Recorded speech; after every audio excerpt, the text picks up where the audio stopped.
距离丧尸病毒爆发还有2小时，而拥有系统的我一点都不慌。此时还在学校食堂干饭，听着旁边一多人吹牛皮。他们说最近一个偏远地区有一些病毒传染的很厉害，感染了会在短时间内死亡。我一听一下就来了兴趣，赶紧跑过去听他们说，一个小伙接到上级命令去处理一车腐烂的肉，打算让他开到荒郊野外等待处理。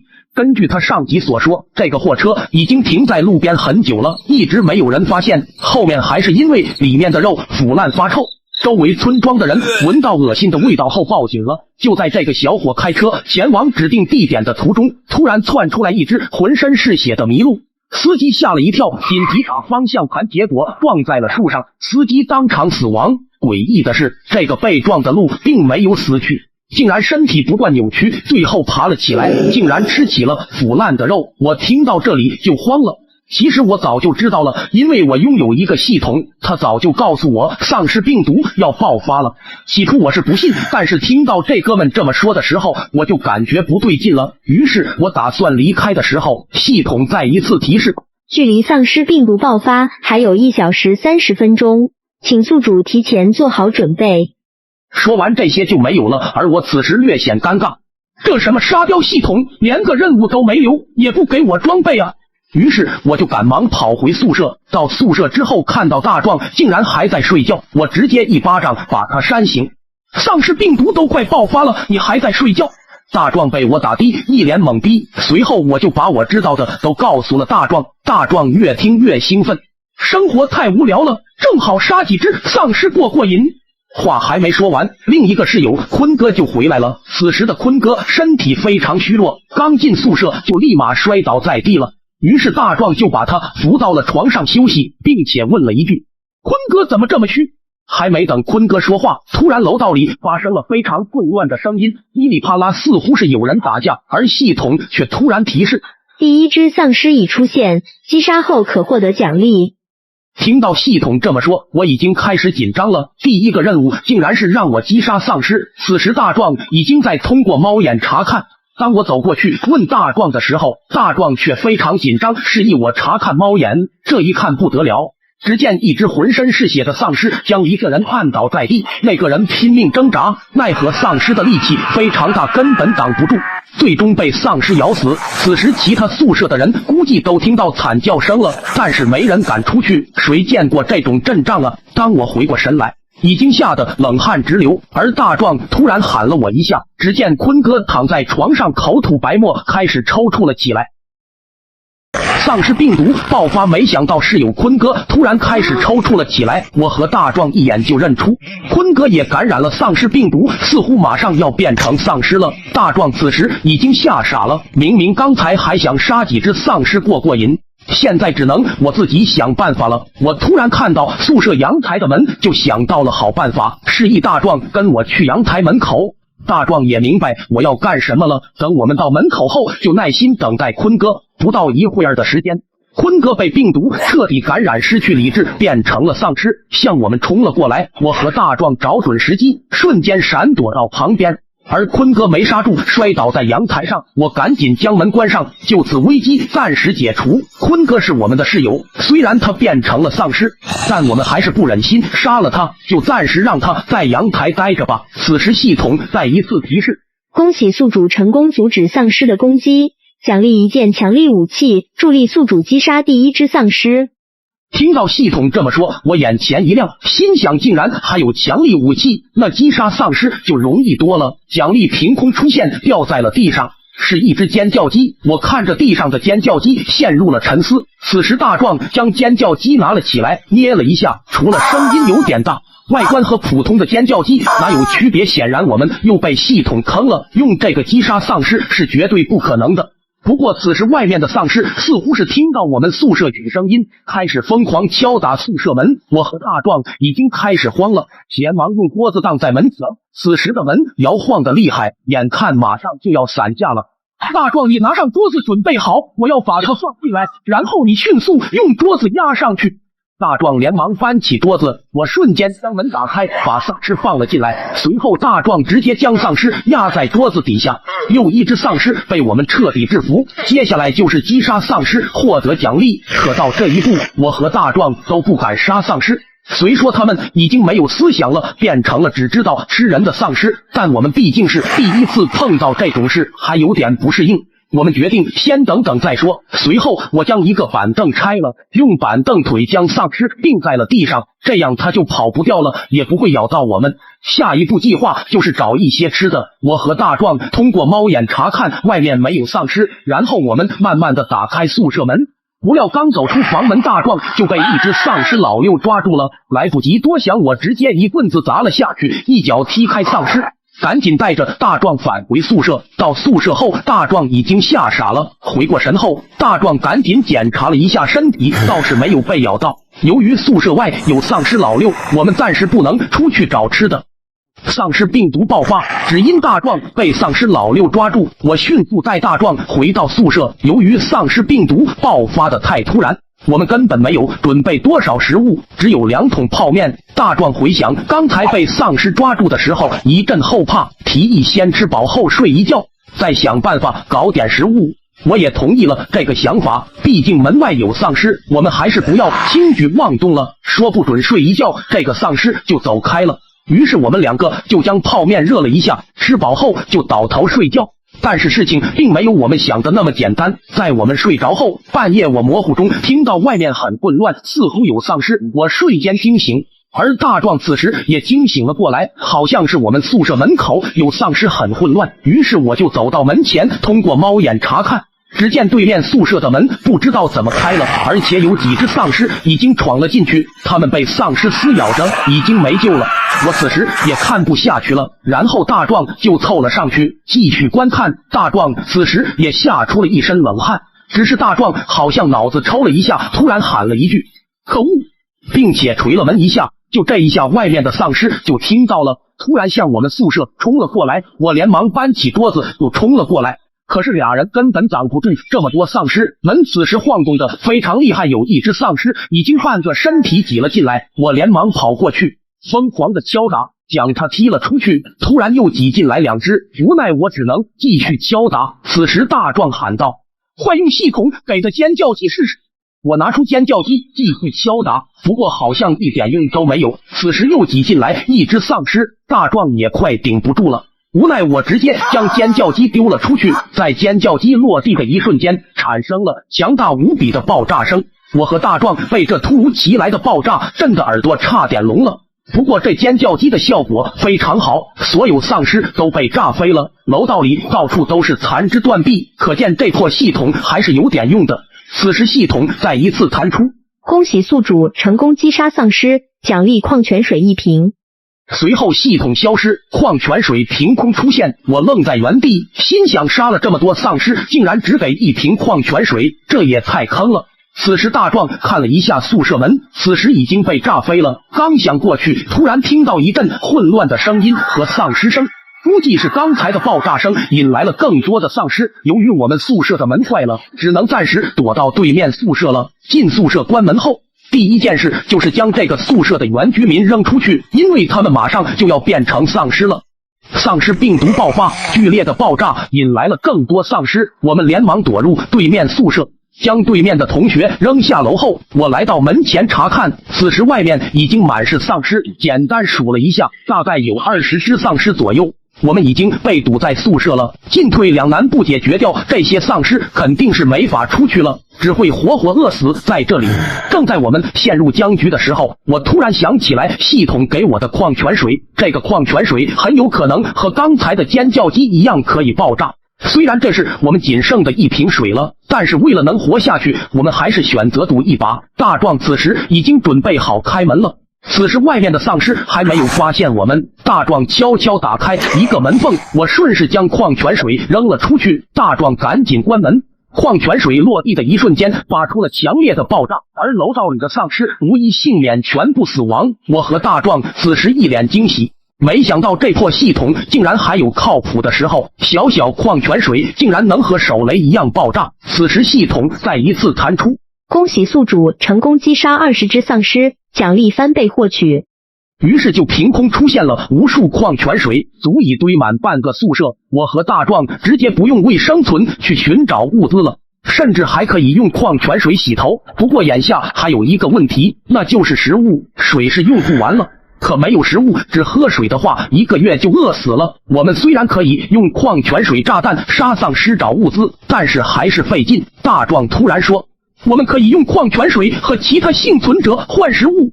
听大壮这么说，我也就答应了。于是我们将矿泉水包装好，方便携带，再制作了2个趁手的武器，防止突发情况。于是我们就带着矿泉水去其他宿舍换了一堆食物。我和大壮短时间内不用愁没有物资了。将食物放回宿舍后，大壮就倒头睡着了。我此时也躺下休息了。丧尸病毒爆发到现在，我们2个一直没有睡个好觉。此时终于可以好好睡一觉了。睡醒后，我和大壮烧上泡面，准备饱餐一顿。突然听到楼下有人在惨叫，我连忙走到阳台查看，那个人被丧尸追着，随后就被一个石头绊倒在地上。丧尸此时还在追赶，我直接喊道：“快趴下！”那个人听到我这么说，直接趴在地上。我直接将矿泉水手雷扔了过去。丧尸被炸死后，那个同学就直接跑了。此时泡面终于熟了，简单吃了2口，就突然听到外面有人敲门。大壮走到门前查看，原来是其他宿舍的人，他们已经很久没有吃东西了，而我们又有这么多食物，出于同情心，我们打算给他2桶泡面。就在开门的一瞬间，他们2个就冲了进来，我们扭打在一起，奈何我们2个力气没有他们大，被按在了地上。随后一脚将我和大壮踹了出去，并且把门关上了。丧尸病毒爆发后，我们给其他人食物，没想到被他们一脚踹了出去。此时的大壮非常生气，我们好心给他们食物，反被他们一脚踹了出来。大壮不停地敲击门，由于声音太大，有一只丧尸被吸引了过来。大壮此时终于慌了，不过幸好我还留着了一瓶矿泉水，随后我就将矿泉水丢了过去，直接送走丧尸。随后我们就回到了原来的宿舍，看看能不能找到可以利用读工具。不过我并没有注意到阳台的门因为几次爆炸已经开了，而里面是我们的室友坤哥。就在我找东西的时候，坤哥终于被惊动了，一下子将门撞开，把我扑倒在地上。大壮一脸震惊，随后提着斧子就冲了过来，一斧子劈下，瞬间将坤哥解决掉。我连忙起身，怕坤哥又活过来，拿着大壮的斧子又补了几刀，这才放下心。由于刚才闹的动静不小，被钉在地上的丧尸开始嘶吼了起来，我直接又是一斧头解决掉。随后我和大壮就带着斧子去那个宿舍门口，一斧子劈下，这斧子竟然就直接断了。我和大壮愣住了，没想到这个宿舍门一点面子都不给。此时斧子是没有了，我们还得想想别的办法，看怎么破开这宿舍门，绝不能轻易将那么多食物送给这2个家伙。正在我们思考的时候，系统竟然弹出：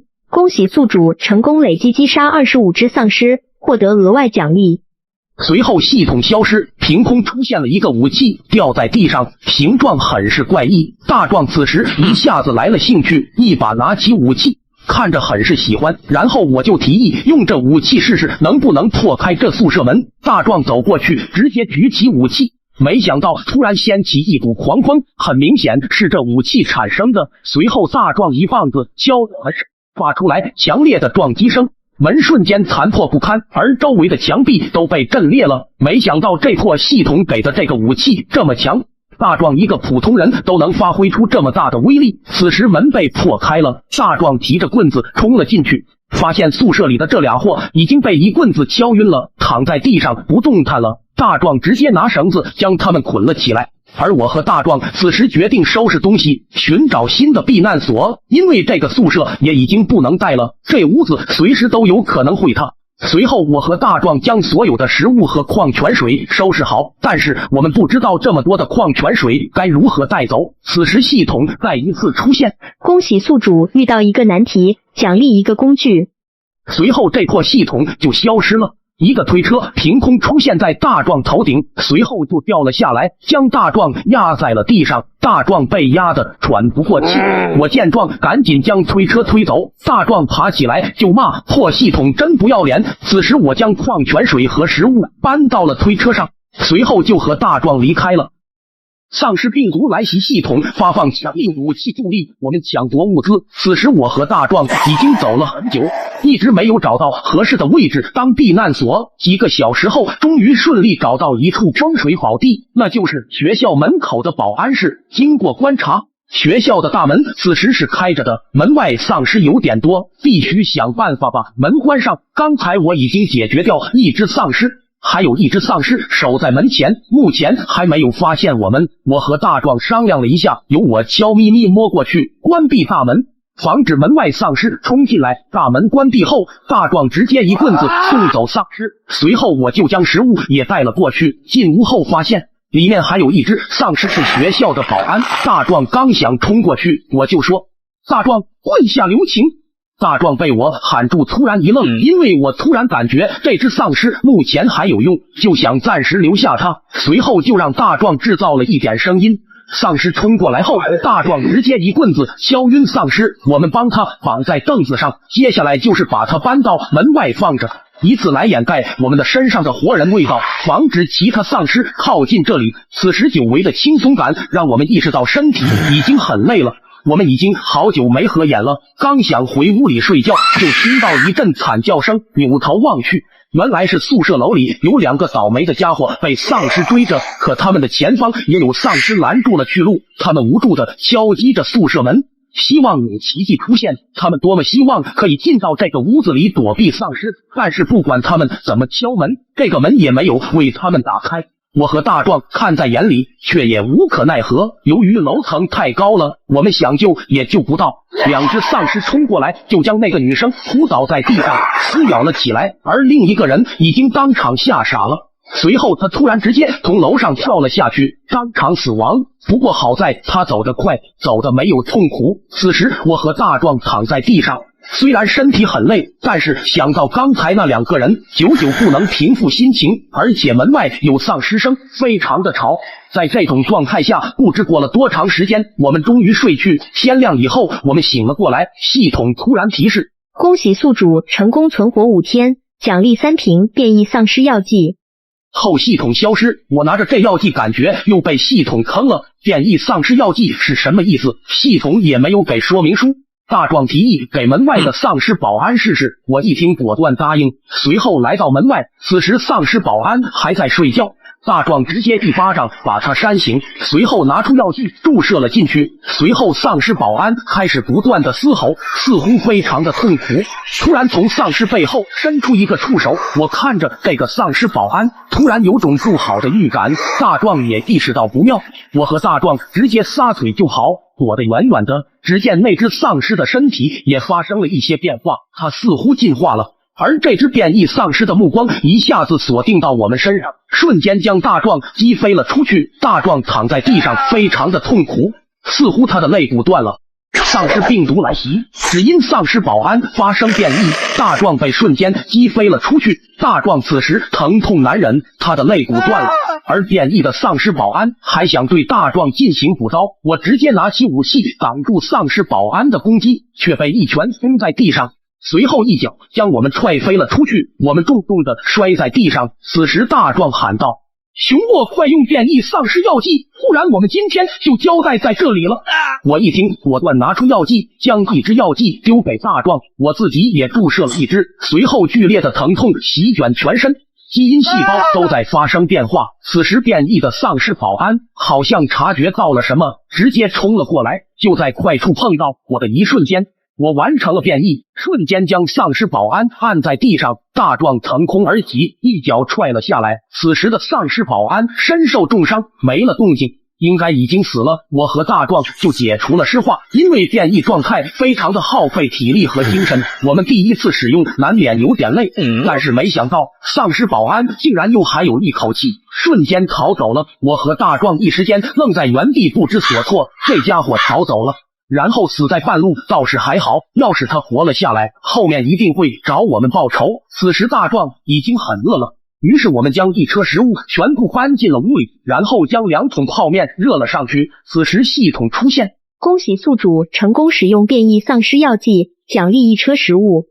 随后系统消失，一个装满食物的推车出现在大壮头顶，然后就掉了下来，将大壮压在地上。嚯，系统你干嘛？随后我将大壮拽了出来，大壮将这车食物全部推到一起。此时我们虽然有2车食物了，但还是不多，等有时间了再出去搜集点物资，不过眼下还是先填饱肚子吧。泡面已经烧好，我们直接一口下肚。刚吃完就听到门外有丧尸声，听声音好像有很多。我们走出去一看，大门外面已经满是丧尸，不知道什么原因，竟然聚集了这么多。而远处有一只丧尸在啃食那个已经死亡的丧尸，没想到丧尸的尸体竟然会引来其他丧尸啃食，而吃丧尸的那个丧尸好像发生了一些变化，似乎可以让他们进化。此时我听到后面有一点声音，转头望去，是一只头上带着菜刀的家伙，他慢慢悠悠地走到一个血潭旁边，趴在地上开始啃食，而那些血是刚才那个变异的丧尸保安留下的。只见他头顶慢慢出现了2个鸡头，随后看了一眼我们，大壮刚想上手解决掉，而这个丧尸似乎和变异丧尸一样有了些许灵智，直接就跑了。我们突然感觉放走他是一个错误的决定，随后我们看向另一只丧尸，他还在啃食，大壮直接一棍子送走他。随后我们看着外面的尸群，心想如果不解决掉，那今晚就别睡觉了。随后我直接再次施化一个闪电连边，瞬间解决掉尸群。随后望着这些尸群，大壮说道：我们还得把这些丧尸处理掉，要不然又会引来更多的丧尸。与此同时，那个逃走的丧尸保安来到熊墨和大壮的宿舍，将他们的室友坤哥吃掉了。丧尸病毒爆发后，变异丧尸被我重伤逃走，随后他将其他丧尸吃掉后，他的眼睛发生了一些变化。而我和大壮此时看着地上那被击杀的丧尸，陷入了沉思，因为我们不知道该如何处理掉这些尸体，如果不处理就会引来更多丧尸啃食他们。此时我突然看到今天的月亮很奇怪，散发着红光，有种奇怪的感觉。这时候系统再一次弹出，恭喜宿主遇到一个难题，奖励1件异世界武器，助力宿主解决难题。随后系统消失，凭空出现一个神秘传送阵，一个形状怪异的武器出现，满身尖刺，甚至还长了一个嘴。大壮看着这个异世界武器非常喜欢，刚想上手，他就跳了起来。我操！没想到这异世界武器竟然还有自主意识。随后我就拿着武器准备回去，突然看到地上还有一个丧尸，大壮直接抱起来扔到仙人掌上为仙人掌。于是回到屋里后，我们看着空荡荡的房间，总觉得缺点什么，于是我们就来到了一个卖家电的地方，四处逛了逛，就看到我们想要的冰箱里，看了一眼价格，能震惊我们一整天。不过现在是末世，完全不用给钱，我们直接就搬上了推车，转身就走。这时我突然听到后面有声音，转头望去，是一个服务员丧尸突然向我们冲了过来，随后他就停到我们面前，非常敬业的伸出了手，似乎是想让我们给他钱。我愣了一下子，随后直接一棍子敲晕丧尸，转头就走。大壮连忙跟了上去。接下来我们又搞来一台跑步机和一只热爱锻炼的丧尸，稍微改装了一下，最后将电源接上跑步机，于是一个纯天然的发电机诞生。大壮说道：感谢大自然的馈赠。这下我们冰箱和电都有了，接下来就是出去寻找鲜肉了。刚出门我就看到一个无人机向我们飞了过来，随后就降落到我们旁边。无人机的篮子里面有一些鲜肉和一张纸条，说是想拿鲜肉换我们一些水。这人还是挺胆大的，也不怕我们拿了他的鲜肉不给他水，或者说有可能他不缺肉。不过眼下我和大壮也懒得猜了，既然有肉，那我们也不用出去冒险了。我直接将肉拿了出来，大壮去屋里拿了一些水给他放到篮子里了，随后对着镜头竖了个大拇指，无人机就起飞了。我们并不知道无人机是从哪里飞来的，只见它越飞越远，逐渐消失在我们的视野中。见无人机走后，我们就到这鲜肉回到了屋里，准备烤肉。与此同时，这个无人机在路过一栋楼的时候发生了意外。好渴啊，附近都找遍了，都没有一点水。难道我一世英名就这样在末世中渴死了吗？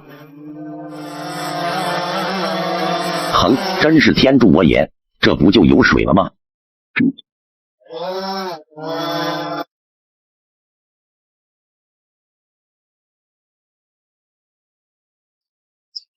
完了完了，怎么这么多丧尸？要顶不住了！报告报告，南门请求撤离。收到，兄弟们快撤！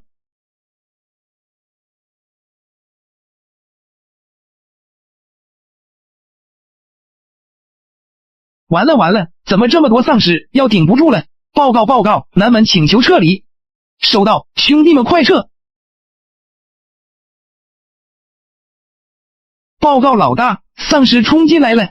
一点小事都做不好，下次再让丧尸冲进来，我就把你丢过去喂丧尸，去给我用机炮轰死他们。好的，老大。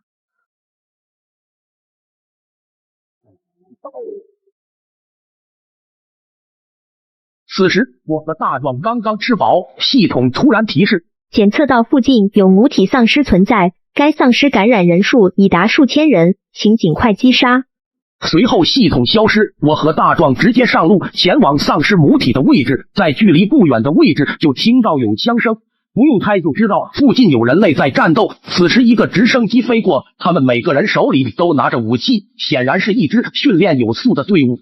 只是不知道他们是好是坏。末世中人们为了生存，已经形成了无数小团队，而我和大壮这种只有2个人的队伍少之又少。此时直升机路过一个房子的时候，听到了非常瘆人的声音，随后他们停下来观察了一下，只见一只浑身尖刺式丧尸从房子里冲了出来，手一挥，几根尖刺瞬间刺穿直升机，随后就对准了这只丧尸，就是感染了数千人的母体丧尸。此时我和大壮有点后悔来到这里，这母体丧尸不是什么善茬，要对付它肯定要费点劲了。随后我们打算先试探它一下，我们躲在一个石头后面，拿出一把菜刀扔了过去，不过被它瞬间挡下，随后向我们这边望去，没看到人它就一顿嘶吼，似乎非常生气，然后向我们这个方向胡乱的攻击。大壮此时运气有点背，被一根尖刺刺穿了身体，瞬间昏死了过去。此时只有我一个人了，如果打起来我肯定不是对手。正当我准备跑路的时候，系统弹出，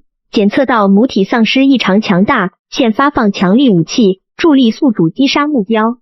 随后一个黑色大宝剑从天而降，看样子很一般，并没有感觉到什么。我拿到手里感觉非常重，一只手拿不起来，随后2只手一起终于将它拿了起来。只见空中一柄无比巨大的大宝剑瞬间出现，此时母体丧尸看着突然出现的大宝剑有点懵，随后就转身开溜。我见证直接挥舞手里的黑剑一剑劈下，巨型大宝剑此时和我的动作重复，母体丧尸瞬间归西。大壮也醒了过来，看着这巨型大宝剑非常喜欢，刚想上手，随后大宝剑直接就碎了一地，而我手里的剑也破碎了。我操，一次性的！恭喜宿主成功击杀母体丧尸，奖励2瓶属性提升药剂，该药剂可让使用者身体素质远超于常人。我直接丢给大壮1瓶，大壮接过后直接喝掉，随后肚子上的伤口瞬间愈合，大壮感觉身体非常轻，随后一个跳跃竟然跳到了楼顶，真是太酷了。随后我打算将药剂喝掉，只见一个不知道哪里冒出来的家伙将我手里的药剂夺走，随后就喝了下去。哼，真是天助我也！没想到你们竟然还有这种药剂。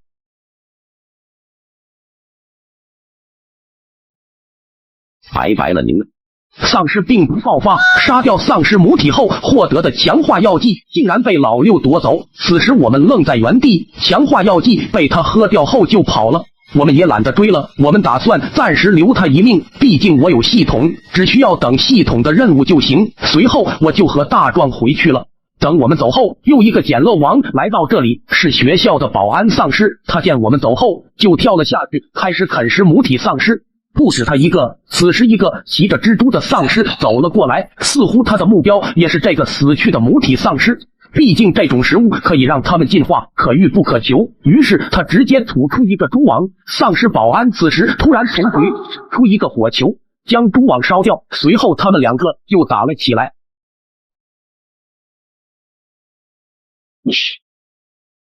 不过这个骑蜘蛛的没有丧尸保安强，被他斩杀。随后他又爬在地上啃食蜘蛛丧尸。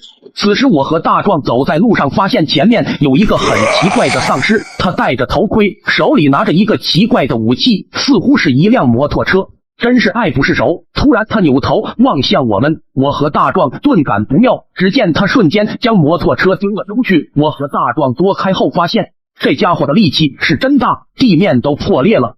大壮，这家伙不是普通丧尸，小心点。随后我直接施话，这家伙瞬间来到我身边，将我按在地上。大壮一惊，一个跳跃就冲了过来，丧尸见证连忙格挡，没想到大壮一锤子直接送走丧尸，随后又补了2下，我都看呆了。大壮自己都没想到自己的力量竟然这么大，显然是刚才喝的药剂非常强。随后我和大壮就继续赶路了。一段时间后终于回来了，不过我们看到门口的仙人掌竟然变异了，没想到之前大壮将一只死去的丧尸扔给仙人掌，现在被他吸收完了。大壮一脸惊喜，随后连忙跑到其他地方又杀了几只丧尸，丢给了仙人掌，让他慢慢消化。也不知道这仙人掌吸收完会变成什么样子。此时系统弹出，恭喜宿主成功创造变异植物，奖励2瓶属性强化药剂。随后系统消失，我直接果断喝了1瓶，身体都细胞得到了进化。不过我手里还有1瓶，我和大壮暂时不知道还能不能喝，万一身体承受不住炸了怎么办？随后大壮示意我给仙人掌试试，于是我就将药剂倒在了仙人掌身上，随后仙人掌和我们一样出现了一个金色气体，随后就消失了。看起来也没有其他明显进化的现象，于是我和大壮打算进屋的时候，看到一个无人机飞了过来，看款式和上次那个无人机一样，只是颜色变了，筐子里有肉。我们也已经知道了是上次那个人又飞来换物资了。我将肉拿出来后，大壮直接将水放了进去，随后他就飞走了。真是天助我也，又被我碰上了。既然你们物资多，就别怪我不客气了，我倒要看看你们的藏身之处究竟在哪里。丧尸病毒爆发后，一些丧尸开始互相残杀，吃掉对方，以此来让自己进化。丧尸病毒爆发第26天，系统派发了新任务，说是这里有大量丧尸聚集，让我们解决掉。我和大壮此时有点慌，因为丧尸真的太多了。就普通丧尸我们都已经杀得数不过来，而且我们还看到了很多变异的丧尸，它们形态各异，非常强大。不用想都知道，这些变异丧尸吃掉了不少同类，只有这样他们才能快速进化。而有些丧尸他们甚至团伙作案，无论是丧尸还是人类，他们都吃。这种有组织的丧尸进化速度极快，经常群殴别人，那些敢挑衅他们的都会被吃掉。此时我和大壮终于来到了目的地，这里聚集了数不清的丧尸，而最中间是一个身穿白色衣服的丧尸，其他丧尸似乎都听他的话，慢慢悠悠的跟在他身后。不用想都知道这家伙肯定不傻，他是个有智商的丧尸。我和大壮很好奇他背上的绿色瓶子是什么东西，突然这家伙有头看向我们，我和大壮一惊，立马进入战斗状态。卧槽，属驴的吧，这么远都能感觉到我们的存在。不过这家伙似乎不想搭理我们，他慢慢的走到一个罐子面前，罐子里有一只丧尸，他将罐子打开后掏出一根针扎到那只丧尸身上，只是一瞬间他的样貌就发生了极大的变化。我和大壮瞅着不由一惊，这甚至比系统给我们的变异丧尸药剂还强，只是一瞬间丧尸就杀了过来，我瞬间将大壮按了下来。这熊孩子此时猛地抬头，从嘴里吐出一些尖刺，只是简单的过招，我们就已经受伤了，此地不宜久留。大壮开溜，看天上有奥特曼。于是我和大壮直接开溜了，直到一个风水宝地，我们决定停下来休息一下，再想办法对付那个熊孩子。此时过来一个骑着摩托的男人，身后跟着10几只丧尸，他却一点都不紧张，甚至还停下来向我们喊道：摩的2瓶矿泉水起步。我们此时也想去兜兜风，毕竟在末世中太压抑了，出去逛逛也挺好的。此时大壮说道：本地人1瓶矿泉水，立马上车。随后他犹豫了一下，就点头答应了。然后我们又上摩托车了，司机带我们在城市附近逛了逛，这司机身手还算可以。期间碰到的丧尸都被他解决掉了。随后我们简单逛了2天，也算结识了一位好友。临走前，我们送了他几箱矿泉水。等他走后，我们来到一个非常高的地方，准备在这里休息休息。此时系统弹出：恭喜宿主成功完成隐藏任务，末世中旅游，获得一件飞行装置。随后系统消失，一个圆形装置掉落了下来，我和大壮走了上去，随后就飞了起来，速度极快。有了这东西，我们想去哪里就去哪里。大壮一脸惊喜，非常喜欢。随后大壮自然被什么东西贯穿胸膛，是那个熊孩子偷袭了大壮，大壮瞬间倒地。丧尸病毒爆发后，无数丧尸聚集在一起，我们逃走后，大壮竟然被刺穿胸膛。此时大壮躺在地上昏死了过去，而这个小丧尸竟然一脸高兴的样子，他似乎对自己刚才的偷袭很满意。此时我也毫不留情的拿出矿泉水炸弹，瞬间丢出，小丧尸一个不注意命中倒地了。他还是太年轻，和敌人战斗竟然还敢因为自己偷袭沾沾自喜，还敢分神。此时我将大壮翻过身，随后就帮他把剑拔了出来。因为我们是喝过系统给的特殊药水，所以大壮身上的伤口以肉眼可见的速度恢复。随后大壮就醒了过来，他见熊孩子丧尸躺在地上，非常生气，直接将武器撇了出去，不过竟然被挡了下来。来人是一个极其面熟的身影，他就是以前从熊墨和大壮手下逃走的丧尸，没想到他竟然活了下来，现在一看似乎还进化了。随后他将小丧尸抓了起来，不好，他们要开溜了。此时我直接丢出交击，变异丧尸瞬间挡下，随后他们就溜了。这个变异丧尸速度极快，我们也不敢冒险追上去，只能先放他们走了，以后再找机会做掉他们。此时系统弹出：恭喜宿主成功击败实验丧尸，获得空间储存装置。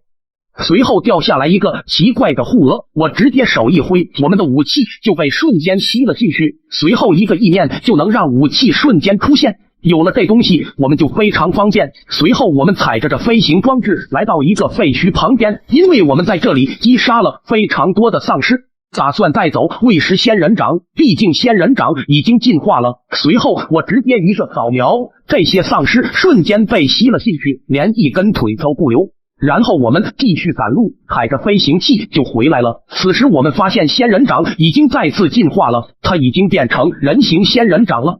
随后我们就跳了下来，将一群丧尸丢给了仙人掌，让它慢慢吸收。随后我们打算进屋，刚走几步就听到有动静，转头望去，仙人掌已经再次进化了，看样子非常强。这么一来，我们就有一个强力帮手了。一瞬间，我被满是尖刺的藤蔓贯穿身体，我和大壮万万没想到，这仙人掌竟然不听我们的话，我们创造了一个敌人。大壮直接石化，就冲了上去，不过被满是尖刺的藤蔓瞬间缠绕住了，随后就被甩飞了出去，紧接着又补了一剑。随后他跳到大壮身边，一脚踹飞他，我也被大壮撞飞。此时仙人掌慢慢走了过来，想要将我们吃掉，而我和大壮此时也无力反抗了。关键时刻掉落出来的空间装置竟然将我们吸了进去，仙人掌愣在原地，随后又扔出几个尖刺刺向我们，他见这个东西也没有反应就走开了，而我和大壮躺在一个特殊空间里奄奄一息。与此同时，骑摩托的那位朋友竟然也遭遇了险境，他竟然被丧尸包围。完了，这下子翘翘了。恭喜宿主系统已成功激活。丧尸病毒爆发后，我们亲生养的仙人掌竟然变成丧尸，我们差点死去，而骑摩托车的好友竟然也意外获得了系统。此时突然他一瞬间爆出尖刺，刺杀狮群。他这个系统极其强大，似乎是战斗型的。解决完丧尸之后，一个漆黑无比的黑棍子悬浮于他背后，而这个东西就是幻化形态的系统，它可以控制黑棍，然后生成非常多的尖刺攻击敌人。至于可以瞬间生成多少，还需要他慢慢研究。随后他看着已经坏掉的摩托车，非常遗憾，这个摩托车已经跟了他很多年。随后他手一挥，一个由黑棍组成的东西飞到他脚下，随后他控制黑棍就飞了起来。他的系统给的能力就是生成黑棍与控制，至于如何攻击和使用，还得需要他自己慢慢摸索。此时我和大壮醒了过来，身上的伤口早已恢复，没想到这存储空间竟然还能装人，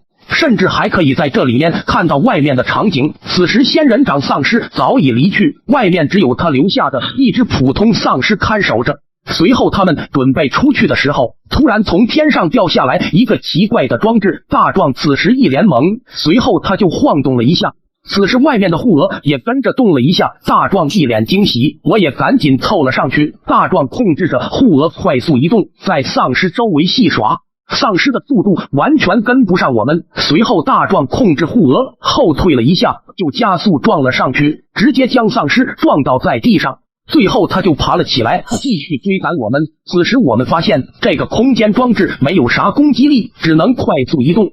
不过就算如此，我们也已经满足了，在这末世中能有一个这样的东西已经堪称完美了，还要啥自行车？此时我突然想到了什么，大壮，你试试能不能控制护额将其他东西吸进来。此时大壮像是发现了新世界大门一样震惊，随后就控制着护额飞到丧尸跟前，按下按钮，没想到真的出现一个漩涡，将丧尸吸了进去。这个丧尸被吸了进来，我连忙拿出菜刀送走丧尸，没想到这个空间装置这么牛，有了这个东西我们就无敌了。随后大壮控制着护额飞进保安室，将我们之前所有的生活用品全部吸了进去。随后我们为了能更舒服的在末世中旅游，直接找了2把凳子吸了进来，直接躺平。大壮驾驶着空间装置到处闲逛，而且这个东西非常小，不易被丧尸发现，就算发现了他们也无动于衷，毕竟这东西看着都不好吃，甚至可以玩一些花里胡哨的，比如将丧尸吸进去后飞到高点的地方将他们摔死，还有就是将一个非常大的石头吸进去，来到一个丧尸非常多的地方，将大石头放出来砸死他们，比如水淹丧尸，比如火烧丧尸，只有想不到的，没有做不到的。而我和大壮只需要躺在这里喝喝茶，动动手指就可以轻松解决丧尸。丧尸病毒爆发后，我们利用空间装置躺平杀丧尸，可攻可守。此时大壮将一群丧尸吸进了空间装置，将他们关了起来，因为系统发布了一个新任务，那就是一瞬间击杀30只丧尸。我们现在已经收集了25只丧尸了，接下来还剩5只丧尸。由于丧尸的听力非常好，我直接扔在地上一个矿泉水炸弹，爆炸声就可以引来一些丧尸。果不其然，跑过来几只耳朵好使的丧尸，大壮直接将他们吸进空间装置里，加上这些就够30只了丧尸了。我直接施化，随后大壮就将笼子里的丧尸全部放了出来。此时我直接一个瞬步闪到丧尸上方，随后就全部轰炸了，简直轻轻松松。只是聚集丧尸花了些时间，此时系统弹出，恭喜宿主完成瞬间击杀任务，奖励1瓶变异丧尸进阶药水。随后系统消失，掉下来的药水刚拿到手里，一个极其眼熟的大刀砍了过来。老大，就是这小子，他手里刚好有1瓶药水，我去帮你夺过来。听他们这么说，我打算直接喝掉药水，刚一抬头，那家伙直接出现在我头顶，而且另一个人也以极快的速度冲向大壮。一瞬间，我和大壮都应声倒地，他直接将药水扔给了他老大，然后他就喝了下去，随后就爆发出强烈的气息，所有人都被震惊到了。此时我和大壮趁机跳到一边，他的小弟此时也意识到这个药剂非常强，满脸笑意，随后另一个小弟就被贯穿了身体，这个小弟当场死亡。我和大壮一脸懵，怎么突然内战了？仔细想了想，他们似乎没有注射过变异丧尸药剂，现在直接喝掉变异丧尸进阶药水，显然是失去理智了，彻底变成了丧尸。随后变异丧尸扭头看向我们这边，似乎轮到我们了。大壮直接拿出空间装置，变异丧尸直接闪现过来，不过好在我们机智闪得快。此时我和大壮躲在空间装置里，空间装置的防御力极强，至今没有遇到能破开的，我们就在这里面看戏。此时黄头发的变异丧尸见我们消失了，扭头看向另外2个人，我擦嘞，完了！随后他被一脚踹飞，而另一个女人竟然不费吹灰之力挡下了变异丧尸的攻击，随后就打了起来。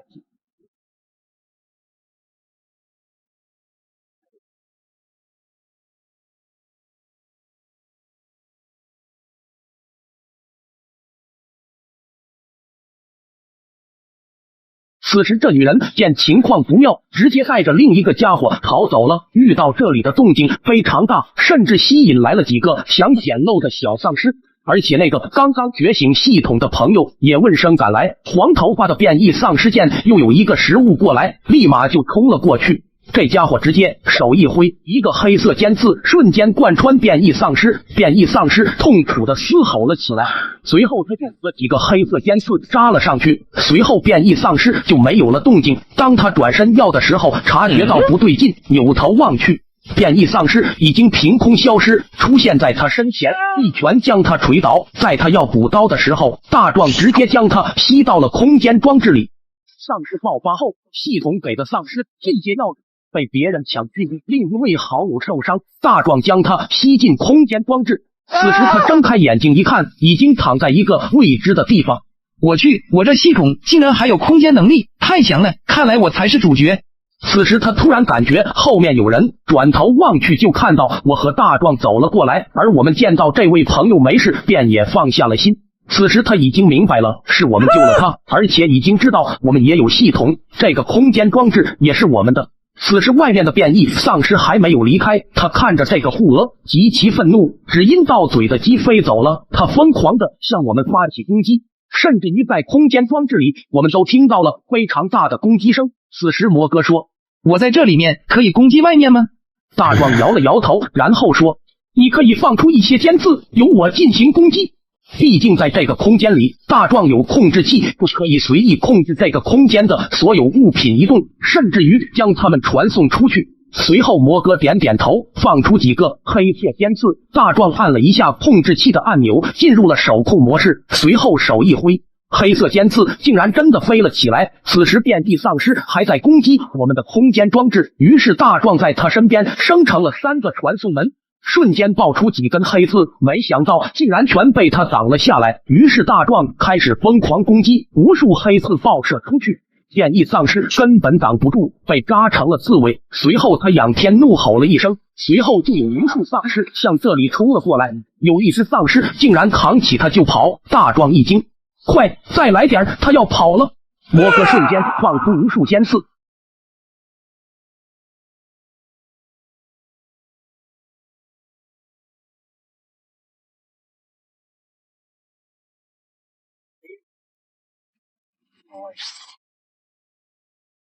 此时变异丧尸还有一口气，而大壮的黑刺已经用完，魔哥已经精疲力尽，一根也没有了。大壮突然看向之前存的矿泉水炸弹，于是无数矿泉水落下，直接全屏轰炸，全部丧尸连灰都不可能留下。此时我好像隐约看到了什么，大壮他还没死。只见烟雾散去，出现了几个熟悉的身影，他们将黄头发的变异丧尸救了下来，为首的是一个带着双马尾的女子。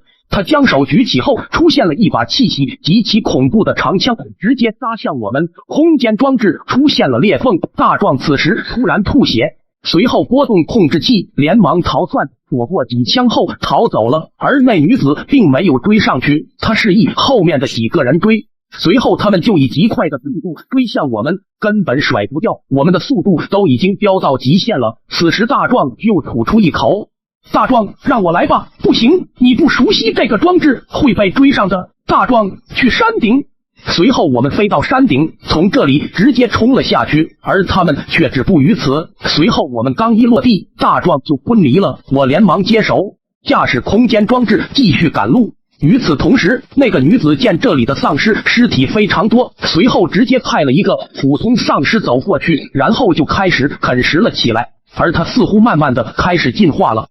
丧尸病毒爆发后，变异丧尸竟然团伙作案，空间装置差点破碎，好在有惊无险，我们顺利逃走了。而大壮躺在地上，似乎受了很重的内伤，他已经睡了好几天了，还没有醒来。此时系统突然弹出，恭喜宿主成功躲过狮王的追击，奖励强力武器助力宿主击杀狮王。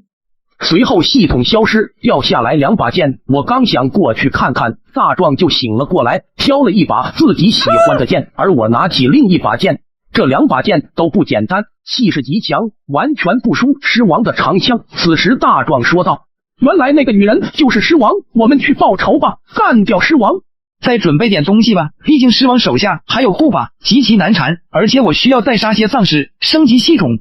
听魔哥这么说，我们也打算去杀些丧尸，做点系统任务，多拿一些强化药剂。于是魔哥就负责吸引丧尸，将一大群丧尸吸引了过来。我和魔哥一人一半，随后我们就将这些丧尸全部杀掉了。此时魔哥后面的黑棍子似乎发生了一些变化，莫哥一脸笑意，我们也明白了他的系统进化了，而他生成的黑棍子也发生了一些变化，看起来威力极强。此时我的系统出现了，恭喜宿主完成任务，获得9瓶强化药剂。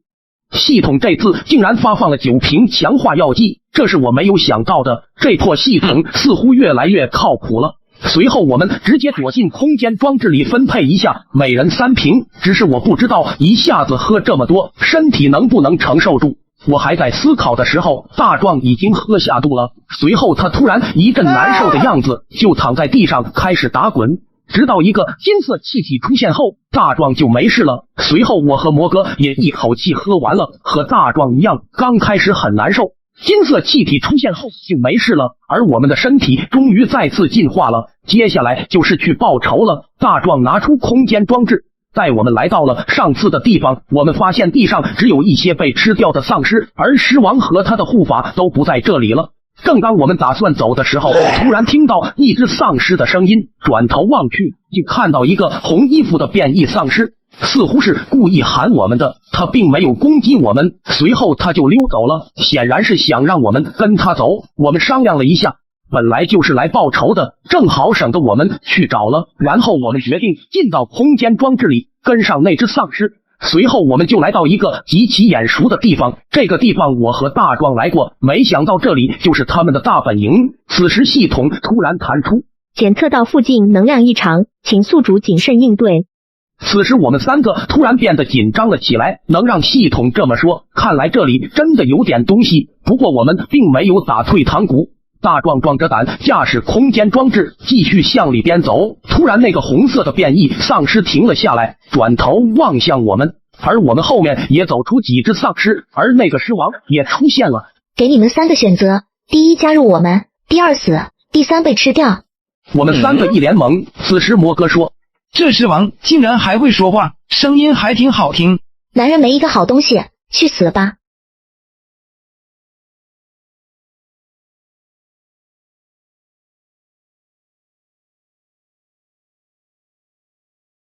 上集说到，我们带着系统给的强力武器来到狮王的老巢，没想到竟然被他一击打爆空间装置。此时我们已经被他们包围了，开始吧。随后我和大壮直接施化，这边3只交给我，等我先弄死他们，就来支援你们。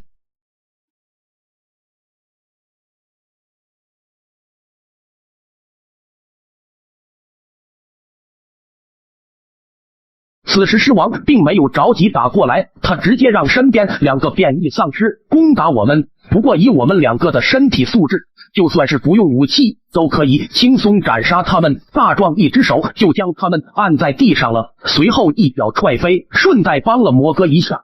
此时大壮对狮王嘲讽了一句，就这啊，不够打。而狮王此时也被激怒了，手一挥，地上长枪突然动了起来，刺向大壮。我直接丢出熊魔挡下，随后跳了过去，抓起长枪就扔向狮王，却被他挡了下来。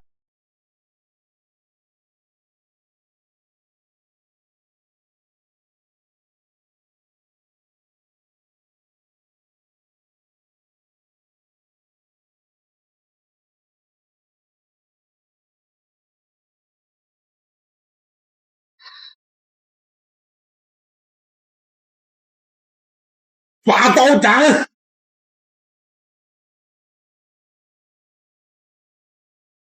而魔哥这里已经接近尾声了，魔哥一声怒喝，无数根黑毛出现，瞬间斩杀他们。而魔哥此时已经累得瘫倒在地了。此时一个女人突然出现，魔哥一脸惊恐。放心，你没死，我懒得管，我只想将他带走埋了。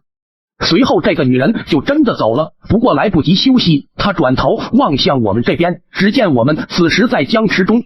好机会，受死吧坏女人！只见他手一挥，一个黑毛出现，抓住后就瞬间爆飞出去，狮王被贯穿身体。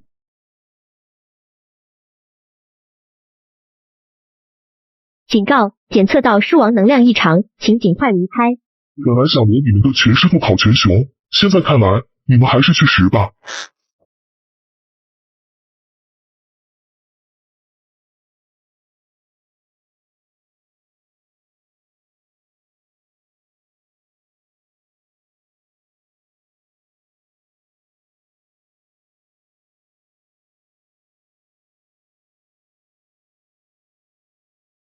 你是在挠痒痒吗？此时我被尸王抓住了，伴随着他一点点用力，我全身骨头都断了，感觉身体就要爆了。此时大壮醒了过来，爬到他脚下捶尸王的腿，不过一点用都没有。尸王此时有点烦躁，将我扔在地上，抓起大壮就要张口吃掉。系统，救救大壮！来人啊，救救大壮！就在这时，刚才那个女子突然传送了过来，将大壮救了下来。只不过尸王瞬间将他打成重伤。可恶，我就不该关先死。说完，他就昏死了过去。此时，尸王又将大壮拿了起来，似乎要故意吃给我看。我突然想到，吃丧尸就可以进化，于是我果断将地上的变异丧尸吃掉了。伴随着我一口一口的下肚，力量不断涌现，伤势全部恢复，身体也进化了。只不过我的意识逐渐模糊，似乎彻底变成了丧尸，但是在我脑海里只一个目标，那就是击杀尸王。熊莫，你终于醒过来了。尸王，您醒了。